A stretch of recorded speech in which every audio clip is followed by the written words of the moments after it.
Kai Soto papalapit na ulit sa kanyang NBA dream ayon kay Homer Sison, at Justin Arana nilinaw ang alitan nila ng kanyang teammate na si Archie Concepcion. Ngunit bago yan, huwag kalimutang mag-subscribe sa ating muntin channel para updated ka sa mga latest video na ating ina-upload. Kahapon nga ay ibinalita natin na isang dokumento na lang at matutuloy na ang pagpasok ng ating pambato na si Kai Soto sa US NCAA.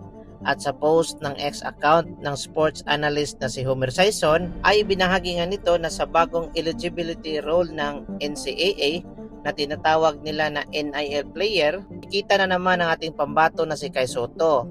At kung maganda ang kanyang mapapakita sa buong season, may malaking chance na makapasok sa NBA. Sinabi pa ni Sison na kailangan na lang ni Kai ng NCAA amateur reinstatement or waiver dahil nga nakapag-pro na siya sa loob ng 5 taon. Sa tingin nyo, best choice ba para sa karir ni Kai Soto ang US NCAA? Sa opinion ko mga Karimlan, yes, best choice ito para kay Kai Soto. Considering na isang buong season siyang maglalaro doon sa Amerika. Pag halimbawa maganda ang kanyang may papakita, ay hindi malayo na mabigyan siya ng kontrata sa NBA o kahit 2-way contract. Ang importante na sa pintuan na si Kai. Kaya suportahan lang natin ang ating pambato.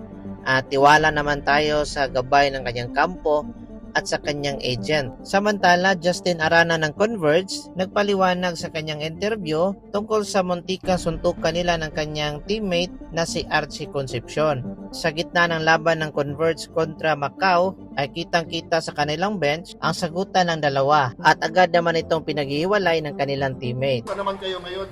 Sabi ni Gov Delta, pinagpatigil. Yun nga, ano naman ng misunderstanding lang talaga yun. Kumbaga, normal naman sa team yun. Pero yun nga, naging okay naman kami.